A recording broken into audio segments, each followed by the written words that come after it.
Hello student, how are you all? I hope everybody superb and doing practice at home during lockdown. So this is very important today, which we will discuss. The word first is their English core your paper. Means I will discuss there what is your syllabus and what is your paper pattern. Okay. So 12th class का जो आपका English का paper है, what is the name of the paper? Paper name is English core and its code is 301. Okay. For the session 20 and 21. We will discuss there the syllabus, what is the change in the syllabus and what will be the paper pattern. Okay, तो यहाँ पर जो है आपका 12th class का जो English core आपका subject है, जो इंग्लिश कोर आपके सब्जेक्ट का नेम है यहाँ पे, और इसका जो 20 और 21 ईयर के लिए 12th क्लास का हम सिलेबस में क्या चेंजेस हुए हैं, what are the changes in the syllabus and what will be the paper pattern for the session 2021. Okay, so first of all I would like to tell you that which are the names of books there. First book is there Flamingo and second is Vistas. तो आपकी जो Flamingo book है और Vistas है, this will be your literature part. For writing section many more points will be there which we will discuss during this. Okay, let's come to the section wise weightage. So what will be the section wise weightage? Actually the annual examination will be of 80 marks, right? And for 20 marks there will be internal assessment. Okay, so in first part A section, reading section, it will be of 20 marks, writing section and grammar it will be of 30 marks, and literature will also be of 30 marks. Like this 20, 30 and 30 it will be of 80 marks, right? Next there, according to the section, means a section wise. In reading section, what will be the question, what will be the first question, how the questions will come. So first आपका क्या आएगा, unseen passage. Okay, unseen passage जैसे most of the time आपके papers में आते हैं. 11th class में जैसे आपका आया था कि अनसीन पैसेज आपका होता था. यहाँ पे आपके vocabulary words, 4 vocabulary words will be there. Out of the passage you have to find the same meaning और रिवर्स मीनिंग और adverse meaning. Okay, according to the question, कि आपको इस वोकैबुलरी में सेम वर्ड भी फाइंड आउट करने आ सकते हैं पैसेज में से, या फिर आपको एडवर्स, रिवर्स, या फिर मीन्स इसको बोलते हैं अपोजिट, कि अपोजिट वर्ड भी किसी वर्ड का आपको यहाँ पर लिखना पड़ सकता है. Okay, next will be there of multiple choice question, means MCQs question will be of 6 there, कि 6 आपके एमसीक्यूज होंगे यहाँ पे. ठीक है, और 6 से आपके अंदर ऑब्जेक्टिव टाइप क्वेश्चन यहाँ पर आएंगे. तो टोटल मार्क्स कितने होंगे यहाँ पर, 12 marks. Means 4 vocabulary part also included in this, कि जो आपके शॉर्ट क्वेश्चन है, जो आपके शॉर्ट क्वेश्चन यहाँ पर लिखे हैं, इन शॉर्ट क्वेश्चंस में ही आपके 4 मार्क्स के वोकैबुलरी भी होंगे. मींस टोटल जो होगा आपका first question, that will be of 12 marks, right? Second question, the passage will be of 400 to 500 words.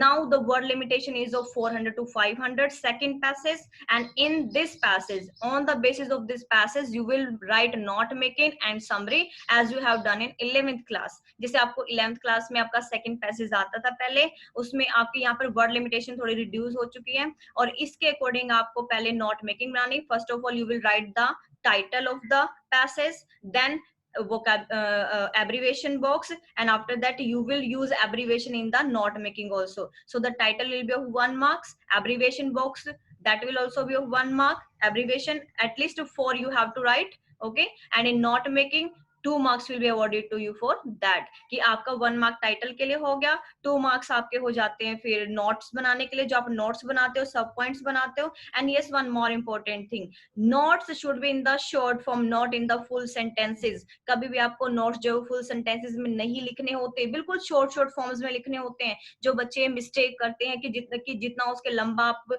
Full sentence लिख दो, that is wrong. No marks will be awarded to the student like this in the board class specially, कि board class में आपको अगर आप note making में complete sentences लिखते हो, then no marks will be awarded to you. और अगर आप एब्रीविएशन बॉक्स में, एब्रीविएशन में आप 4 एब्रीविएशन नहीं लिखते, then your 1 mark will also deleted. अगर आप एब्रीविएशन बॉक्स बनाते हो, आप एब्रीविएशन 4 यहाँ पर लिखते हो, but you are not using the abbreviation in note making, then no marks will be awarded to you for the note making. This is mandatory for everybody, कि 1 मार्क आपको title का मिलता है, 1 मार्क आपका एब्रीविएशन का होता है, जिसमें आपको 4 एब्रीविएशन लिखने होते हैं. एंड दोज एब्रीविएशन जो ये 4 या 5 एब्रीवेशन आप लिखते हो, इन एब्रीवेशंस को ही आपको यूज करना होता है उन नोट्स में जो आप नोट में पॉइंट और सब पॉइंट्स बनाते हो। अगर आप ये इनको यूज नहीं करते तो आपको नोट्स के कोई भी मार्क्स आपको नहीं मिलते, फिर आपको मार्क्स मिलते हैं टाइटल के और आपको एब्रीवेशन के, ठीक है। तो एब्रीवेशन मिनिमम 4 मांगता है। कुछ बच्चे यहाँ पर 15-20 एब्रीवेशन लिखते हैं, that is wrong because that is only of 1 mark. अब आपकी जो एब्रीवेशन होती है वो 1 मार्क की आती है, तो 1 मार्क में उसने मिनिमम 4 पूछी है, तो आप यहाँ पर 5 लिख दो, इससे ज्यादा मत लिखो, that will B wastage of time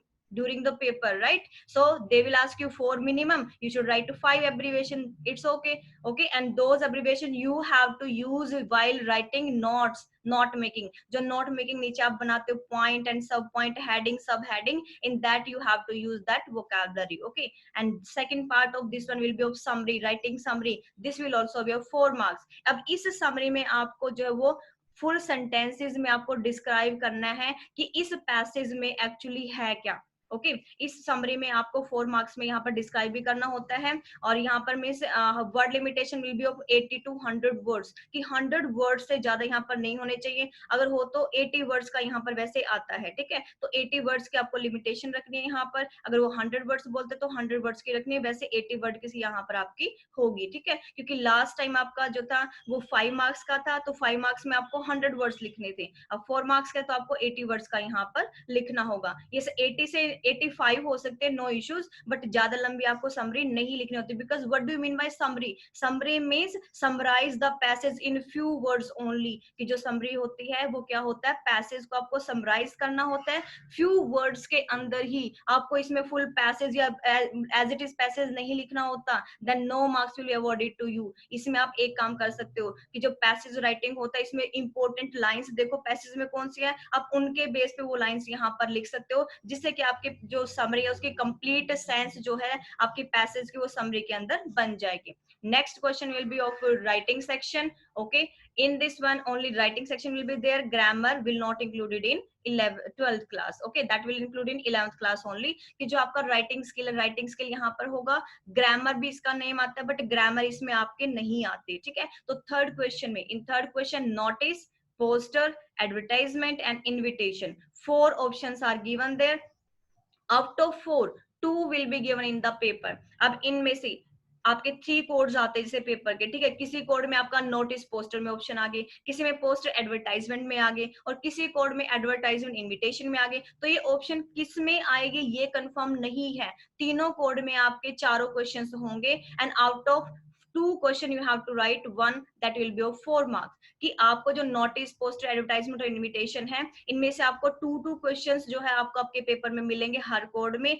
उस कोड में जो है, मान लो कि अब हम ये नहीं बोल सकते कि सिर्फ 2 आ सकते, क्योंकि हर कोड में सब चीजों को वो इंक्लूड करके चलता है, ठीक है। तो यहाँ पर आपको 2 क्वेश्चन मिलेंगे, out of 2 you have to write any one according to 4 marks. Okay, and word limitation will be of 50 words there, कि जो ये थर्ड क्वेश्चन है आपका 4 मार्क्स का, इसकी वर्ड लिमिटेशन 50 वर्ड्स रहेगी, whether you are writing invitation और advertisement, poster और नोटिस, 50 वर्ड से ज्यादा इसको नहीं लिखना, ठीक है। Next question will be of write a letter. Letter आपको यहाँ पे आएंगे like inquiry letter, place an order, okay, and complaint letter, and they can ask you replies of replies of inquiry letter, reply of place an order और reply of complain letter, कि आपको किसी ने complain किया तो आप उसका as a manager कैसे रिप्लाई दोगे, आपने प्लेस एन ऑर्डर किया है तो आप एज अ मैनेजर उसका क्या रिप्लाई दोगे, कैसे रिप्लाई दोगे, ठीक है। तो इस तरह के क्वेश्चंस आपको जो है वो पूछ सकता है। Next question will be there कि यहाँ पर जॉब एप्लीकेशन रिज्यूम भी आता है, ठीक है, job application resume will also come in 6 marks.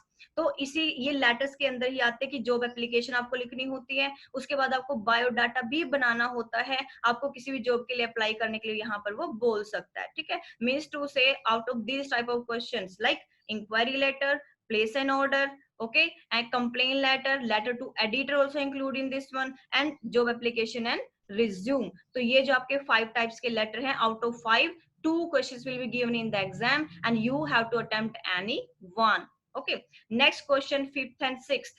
Fifth and six question again कि आपको article, speech, report and debate writing आपके यहाँ पर 4 होती हैं। ये लॉन्ग राइटिंग होती है, ये आपके 10-10 मार्क्स में आती है। अब किसी कोड में आपका मान लो आर्टिकल, स्पीच में आपकी ऑप्शन है, किसी में मान लो स्पीच में भी आपके ऑप्शन आ जाते हैं, कई बार रिपोर्ट में भी ऑप्शन आ जाती है। ये नहीं है कि हम किसी एक ऑप्शन को छोड़ दे और 3 को कर ले, ऐसा भी नहीं है यहाँ पे, ठीक है। कई बार डिबेट में भी आपके ऑप्शन देखी जाती है कि उसी को उसी पेपर में आपकी ऑप्शन मिलती है, तो आपको इनमें से एक भी नहीं छोड़ना है। Article writing, speech writing, report writing, debate writing. तो आपके यहाँ पर मान लो कि फिफ्थ क्वेश्चन में आपकी ऑप्शन आ जाती है आर्टिकल, स्पीच में, ठीक है, तो उसमें से कोई एक आपको करना है। फिर सिक्स्थ क्वेश्चन में फिर आपके मान लो डिबेट और रिपोर्ट राइटिंग में से आते हैं, तो वहां पर भी आपको एक करना होगा। मीन्स टू से आपके यहाँ पर फिफ्थ क्वेश्चन में भी आएगा, इनमें से 2 आएंगे, और सिक्स क्वेश्चन में भी कोई 2 यहाँ पर आपको मिलेंगे, जो कि आपको 10-10 मार्क्स में 2 लॉन्ग क्वेश्चन यहाँ पर आपको राइटिंग सेक्शन में करने होंगे। तो फिफ्थ एंड सिक्स क्वेश्चन मैंने कंबाइन लिखा, क्योंकि इसमें नहीं पता कि फिफ्थ में क्या पूछेगा और सिक्स्थ में क्या। हो सकता है कि फिफ्थ में आपसे रिपोर्ट पूछ ले, हो सकता है कि सिक्स्थ में आपसे रिपोर्ट पूछ ले, तो यहाँ पर जो है डिबेट पूछ ले। तो फिफ्थ और सिक्स्थ क्वेश्चन में आना इन चारों में से है, और चारों में से आपको 2-2 ऑप्शंस मिलेंगे, उनमें से आपको कोई भी एक एक करना है। फिफ्थ क्वेश्चन में भी एक करना है, और सिक्स्थ में भी आउट ऑफ 2 आपको 1 यहाँ पे करना है। Next section C, literature, our textbook, in which questions will come from Vistas and Flamingo book, right, in 30 marks. So first यहाँ पे क्या होगा कि आपके 8 जो ऑब्जेक्टिव टाइप क्वेश्चंस होंगे, यहाँ पे 4 आपके पोइट्री सेक्शन से होंगे और 4 होंगे आपके किसी भी चैप्टर से रिलेटेड। तो एक तो आपका पोएम में से आएगा, एक्सट्रैक्ट जैसे आता है कि 4 क्वेश्चन उसमें पूछ लेते हैं, जैसे name of the poem, who is I there, okay, literary figures, तो ये सारी चीजें आपको 4 मार्क्स में पूछता है। और इसके बाद ये आपको चारों क्वेश्चंस करने हैं। फिर इसी की ऑप्शन में आपको एक और क्वेश्चन देगा, वो होगा आपका किसी भी बुक से, that can be from vistas और फ्लैमिंगो, किसी भी बुक से वो आ सकता है। और उस बुक में से चैप्टर के बीच में से आपको क्या पूछेगा, एक्सट्रैक्ट पूछेगा, उससे रिलेटेड आपको 4 क्वेश्चंस देंगे। In this they can ask you the author name also, writer name, okay, and deeply questions out of this. आपसे सिंपली क्वेश्चन इसमें नहीं पूछेंगे, ठीक है। यहाँ पर आपसे डीपली जो है चैप्टर, देखो एक्सट्रैक्ट में आपको लाइंस गिवन होंगी 3 और 4 और 5 हार्डली, और वो जो है आपको पूरे चैप्टर के बेस पे यहाँ पर आंसर पूछ सकता है। तो ये नहीं सोचना अपने एग्जाम में कि लाइंस तो है लेकिन इन लाइंस में से तो आंसर उसने पूछा ही नहीं है। तो chapters you have to go through very very deeply the chapters, जो चैप्टर्स के आपको गो थ्रू होना है बहुत ही डीपली, जिसमें से कि आपको एक्सट्रैक्ट वो पूछता है। और पोएम्स में तो लगा लो कि पोएम्स में तो सेम एज इट इज वो लाइंस ही आएंगी आपकी, जो आपकी 6 पोएम्स है फ्लैमिंगो के अंदर। I will tell you the chapters name also at the and of this one, okay, so just wait. Next question will be of there short questions. Again आपके short questions होंगे अब, जो आपके flamingo और Vistas book से होंगे। आपके 7 questions यहाँ पे आ सकते हैं। Out of 7 you have to write any 5, तो 2 क्वेश्चंस आपको ऑप्शन में वो देगा, ठीक है। तो यहाँ पर आपको क्या करना है, यहाँ पर आपके पोइट्री सेक्शन में से भी क्वेश्चन होंगे, फ्लैमिंगो के जो चैप्टर्स है उनमें से भी होंगे, और विस्तास में से भी होंगे, ठीक है। तो यहाँ पर 7 क्वेश्चंस आपको मिलेंगे। Out of 7 you have to give answer of 5 questions according to 2 marks, means word limitation will be of 20 to 30 words. 20 to 30 words you have to write your answer. No need to write more than the word limitation. अब word limitation से ज्यादा कभी भी मत लिखना, अगर इससे ज्यादा लिखेंगे तो आपका टाइम वेस्ट होता है, okay. To the point you have to give the answer there in 3 lines. 3 lines are enough there, right? Next is there 1 out of 2 long questions. Yes, अब एक फ्लैमिंगो में से आपको 2 क्वेश्चंस मिलेंगे, जो फ्लैमिंगो के चैप्टर्स हैं उनमें से आपको 2 क्वेश्चंस मिलेंगे। Out of 2 questions you have to attempt any one according to 6 marks, and word limitation 150 words की आपको 150 वर्ड्स तक लिखना है। नो इश्यूज, 160 भी हो जाते हैं, बट ज्यादा लिखते हो इससे क्या होगा कि आपका पेपर छूट जाता है, because English paper will be lengthy for some students, and it's not lengthy, they make the paper lengthy because they are not doing anything according to the word limitation. अगर आप word limitation के according paper attempt करते हो तो इसमें क्या होगा कि आपका पेपर इजिली कंप्लीट हो जाता है, और टीचर आपका जो आपके इवेल्युएटर्स होते हैं बोर्ड एग्जामिनेशन के, वो आपके मार्क्स डिडक्ट नहीं करेंगे, because they knew that what is the word limitation. ये नहीं सोचना कि आपके क्वेश्चंस आपके सामने आ गए, आपको सब कुछ आता, पूरा चैप्टर उठा के लिख दिया, नहीं। You will get the marks according to the relevant answer, आपको रिलेवेंट आंसर के अकॉर्डिंग ही यहाँ पर मार्क्स मिलेंगे। If you will write irrelevant answer then no marks will be awarded to you. बेशक आपने पूरा चैप्टर ही क्यों ना डिस्क्राइब कर दिया हो, बट अगर जो एग्जामिनर ने आपसे पूछा है अगर आपने वो नहीं लिखा then no marks will be awarded to you. आपका जो आंसर है वो रिलेटेड होना चाहिए। And yes, always start the question with the question. आपका जो क्वेश्चन है जो आप राइट करने स्टार्ट करते हो उसका आंसर, तो पहले क्वेश्चंस को अपने माइंड में रखो, क्वेश्चंस की लाइन से अपना स्टार्ट करो, ठीक है। Next 10th question again will be of long question and it will come from Vistas. तो आपका 2 क्वेश्चंस फ्लैमिंगो से होंगे, out of 2 you will write any one. Again Vistas book से आपके 2 क्वेश्चंस होंगे, out of 2 questions you have to write any one according to 6 marks. और आपके words जो है वो 150 तक होने चाहिए, आपके 160 हो सकते हैं, नो इशू। बट अगर आप ज्यादा लिखते हो इसमें, तो ज्यादा लिखने में क्या होगा कि आपके जो है वो पेपर छूट सकता है, ठीक है। तो आपको वर्ड लिमिटेशन को ध्यान में रखना है और नीट एंड क्लीन पेपर को यहाँ पे करना है, ठीक है। तो आपको वर्ड लिमिटेशन में बहुत ध्यान रखना, क्योंकि इसमें आपका राइटिंग सेक्शन होता है 10 मार्क्स के आपके, आपको पता article, speech writing, debate, report writing आते हैं यहाँ पे। अगर आप वन वर्ड लिमिटेशन से ज्यादा लिखते हो यहाँ पे, तो आपका वो पेपर छूट सकता है। तो आपको जैसे आपकी डिबेट है, आर्टिकल है, ये 10 मार्क्स के जो क्वेश्चन थे आपके, आर्टिकल, डिबेट, स्पीच और रिपोर्ट राइटिंग, इसमें आप 1.5 पेज फिल कर दो, इनफ है। 2 पेज से ज्यादा मत लिखे, means one both side of 1 page, कि एक पेज के बोथ साइड्स आप लिख सकते हो, बोथ साइड से ज्यादा मत लिखो, 1.5 पेज लिख दो, इनफ है आपका। 1.5 से 2 पेजेस तक लिखो, इससे ज्यादा आपको नहीं लिखना। Means 2 sides of a page, एक पेज की 2 साइड, यानी कि 2 स्टैंडिंग पेज आपने फिल कर दिया, ऐसा नहीं होना चाहिए, ठीक है। तो आपको वर्ड लिमिटेशन का ध्यान रखना है, जो क्वेश्चन उसने पूछा है उसका आंसर आपका कंप्लीटली होना चाहिए और वर्ड लिमिटेशन के अंदर होना चाहिए, ये बहुत ध्यान रखने वाली बात है, ठीक है। अगर मान लो कि आपने बहुत लंबा आंसर लिख दिया लेकिन उसमें वो आंसर है ही नहीं जो उसने पूछा है, तो आपको मार्क्स नहीं मिलेंगे। और अगर आपने 3-4 लाइंस में लिख दिया है लेकिन क्वेश्चन में जो पूछा वही लिखा, तो आपको मार्क्स उसके मिलेंगे हमेशा, ठीक है। और यस, एक्सट्रैक्ट में आप टू द पॉइंट आंसर लिख सकते हो कि आपने शॉर्ट फॉर्म में आंसर लिख दिया। बट ये जो आपका 8th क्वेश्चन है, इसमें जो शॉर्ट क्वेश्चन आते हैं, इसमें आपको 3 लाइंस तो लिखनी होंगी, 20-30 वर्ड्स लिखने होंगे, इसमें 150 वर्ड्स तो आपके होने चाहिए। मीन्स आप 12 to 13 लाइंस लगाओ अपने आंसर शीट की, कि 12 to 13 लाइंस आपने फिल करनी है क्वेश्चन 9 और क्वेश्चन 10 में 150 वर्ड्स के लिए, ठीक है। और यहाँ पर ज्यादा पेज आपको वेस्ट नहीं करना, कि कुछ बच्चे क्या करते हैं कि पेपर के अंदर वो क्या करते हैं कि साइड में लाइनें लगा लेते हैं बहुत चौड़ी चौड़ी, बीच में थोड़े से पार्ट में लिखते हैं, ऐसा नहीं करना है आपको। साइड में अगर लाइन लगाने है तो 1/2 इंच की आप लगा सकते हो, इससे ज्यादा नहीं लगानी, या मैक्सिमम 1 इंच की लगाओ, तो आपकी जो पूरी शीट उस पे आना चाहिए। उस शीट के अकॉर्डिंग आप 12 to 13 लाइंस लिखे 9th and 10th क्वेश्चन में, तो आपका जो है वो कंप्लीट माना जाएगा और आपका आंसर सेटिस्फैक्टरी होना चाहिए जो उन्होंने पूछा है यहाँ पे, ठीक है। इररिलेवेंट नहीं लिखना है। सबसे पहले क्वेश्चन पढ़ो, क्वेश्चन पढ़ने के बाद आपने ये देखना है कि उसने पूछा क्या है, तो वहीं से स्टार्ट करना है। फिर से क्वेश्चन को रीड करो कि यस आपको बोला क्या गया है, उसके अकॉर्डिंग फिर से आप आंसर को इंक्लूड कर दो यहाँ पे। तो क्वेश्चंस की लाइंस जो है यहाँ पर ऑब्वियसली होनी चाहिए आपके आंसर में, ठीक है, क्योंकि बोर्ड में बच्चे बहुत से यही मिस्टेक करते हैं। Now come to the weightage. तो वेटेज क्या रहेगी यहाँ पे, आपको पता है reading section it will be of 20 marks, weightage is of 25%। 20 marks में 12 मार्क्स का आपका फर्स्ट क्वेश्चन और 8 मार्क्स का आपका सेकंड क्वेश्चन रहेगा। फिर आपका आती है राइटिंग स्किल। राइटिंग स्किल में आपका जो थर्ड क्वेश्चन है वो नोटिस, एडवर्टाइजमेंट, डिजाइन पोस्टर और इनविटेशन, इन चारों में से कोई 2 मिलेंगे, उसमें से आपको कोई 1 करना है 4 मार्क्स का।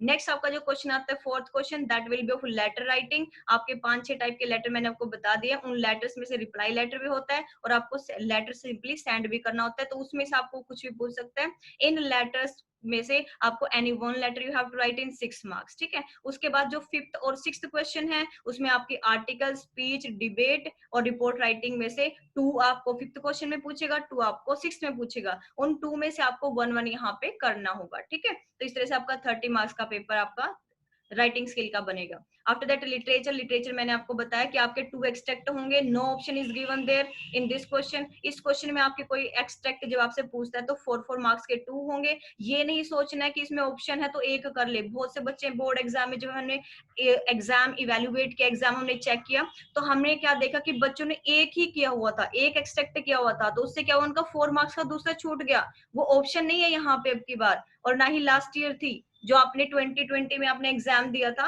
तो उसमें भी आपकी ऑप्शन नहीं गिवन थी, और ना ही आगे 21 के लिए है आपके ऑप्शन। आपको दोनों के दोनों क्वेश्चन 4-4 मार्क्स के करने हैं, छोड़ने नहीं है, यहाँ पे आपकी कोई ऑप्शन नहीं है। और नेक्स्ट क्वेश्चन जो आपके शॉर्ट क्वेश्चंस होते हैं वो 2-2 मार्क्स के हैं, तो वो भी आपको 20 to 30 वर्ड्स में आपको जो आपसे क्वेश्चन में पूछा है बस उसी का आंसर दो। इररिलेवेंट लाइंस यहाँ पर नहीं लिखनी है, ठीक है। आपका 2.5 से 3 लाइंस में अगर आता है तो नो इश्यूज, आपको 2 मार्क्स फुल यहाँ पर मिलते हैं। बट आपका आंसर कंप्लीट होना चाहिए अकॉर्डिंग टू क्वेश्चन। अगर आप नेक्स्ट आपका लॉन्ग क्वेश्चन है, 2 लॉन्ग क्वेश्चन है 6 मार्क्स के, जो मैंने आपको बताया कि कैसे करने हैं, ठीक है। तो इसके अकॉर्डिंग अगर आप पेपर करते हो तो आपको फुल मार्क्स अवार्ड होते हैं, 100% मार्क्स आपको यहाँ पर मिल सकते हैं। तो आपको ये नहीं कि आपको 95 लेने हैं, आपको 100 मार्क्स लेने हैं। और 100 कैसे लेने हैं, ये आपको वर्ड लिमिटेशन और पेपर पूरा आपको करना होगा इसके लिए, ठीक है। अब आपकी 20 मार्क्स की असेसमेंट है यहाँ पे, कि लिसनिंग और स्पीकिंग स्किल की आपकी यहाँ पर क्या होगी, आपको टेस्ट किया जाएगा कि लिसनिंग स्किल में और स्पीकिंग स्किल में, जैसे आपकी 11th क्लास में हुई थी ना, कि लिसनिंग स्किल में आपको क्या करवाया गया था, लिसनिंग स्किल में आपको ऑडियो सुनाई गई थी, ऑडियो के बेस पे आपने क्या किया था, यहाँ पर एक आपको वर्कशीट दी थी, उस वर्कशीट में आपने आंसर्स को लिखा था। लिसनिंग पावर यहाँ पर आपकी चेक करते that how much attentive are you in the class. Second is there speaking skill, you have to speak on a topic, आप एक टॉपिक के ऊपर स्पीक करते हो, उसके बाद अपने पार्टनर के साथ प्रॉब्लम को डिस्कस करते हो, ठीक है। तो ये आपकी एक्टिविटी आती है लिसनिंग एंड स्पीकिंग स्किल के अंदर। नेक्स्ट यहाँ पर देखो विस्तार के मैंने चैप्टर्स यहाँ पे लिखे हैं, you can note down the chapters if you have some problem. Okay, the Third Level, Tiger King, Journey to the and of the Earth, means यहाँ पे हर चैप्टर को इंक्लूड किया गया। जैसे लास्ट ईयर जो है इसमें ऑलरेडी इन्होंने क्या किया था, जो डिलीटेड चैप्टर थे वो ऐड कर दिए थे। लास्ट टू लास्ट ईयर आपके चैप्टर्स डिलीटेड थे, बट इन सेशन 2020 में जो पेपर आया उसके अकॉर्डिंग भी आपके चैप्टर्स ऐड हो चुके थे। और अब जो 2020 और 21 जो सेशन होगा, जो कि लॉकडाउन के ड्यूरिंग चल रहा है यहाँ पे, तो इस सेशन में आपका कोई भी चैप्टर डिलीटेड नहीं है, आपकी सारी पोएम्स है यहाँ पे, ठीक है। और आपके सारे जो है यहाँ पर चैप्टर्स भी सारे हैं, यहाँ पर कोई भी चैप्टर डिलीटेड नहीं है, ये ध्यान रखना। कहीं पुराने पैटर्न के अकॉर्डिंग आप करो तो यहाँ पर जो है कोई चेंज नहीं है, आपकी बुक्स और आपके चैप्टर्स के अंदर कुछ भी जो है डिलीटेड नहीं किया गया है आपका, ठीक है। तो थोड़ा सा अगर कहीं पे मार्क्स में भी आपका चेंज शायद ही कहीं पे है, बाकी आपका पेपर पैटर्न जो है वो एज इट इज रहा है यहाँ पे, ठीक है। Then like I taught you there that what is the paper pattern, what is the syllabus, what are the chapters. तो यहाँ पर आप जो फ्लेमिंगो बुक है, फ्लेमिंगो बुक में आपकी पोएट्री सेक्शन बैक साइड में गिवन है, तो बैक साइड में आपके 6 के 6 पोएम्स हैं। और जो आपका प्रोज सेक्शन है वो स्टार्टिंग में आपका last lesson, last spring, deep water, ये सारे आपके स्टार्टिंग में गिवन है, ठीक है। तो पोएट्री सेक्शन आपकी फ्लेमिंगो बुक के अंदर है, लास्ट में गिवन है, और विस्तार आपके अलग से दूसरी बुक है, ठीक है, NCERT book. So I taught you there what will be the paper pattern, what is the syllabus of class 12th, and how can you score 100 marks there, okay, according to the word limitation, and include the important points there, right? I hope everybody understood that what is the paper pattern. Thank you so much for watching the video. Thank you.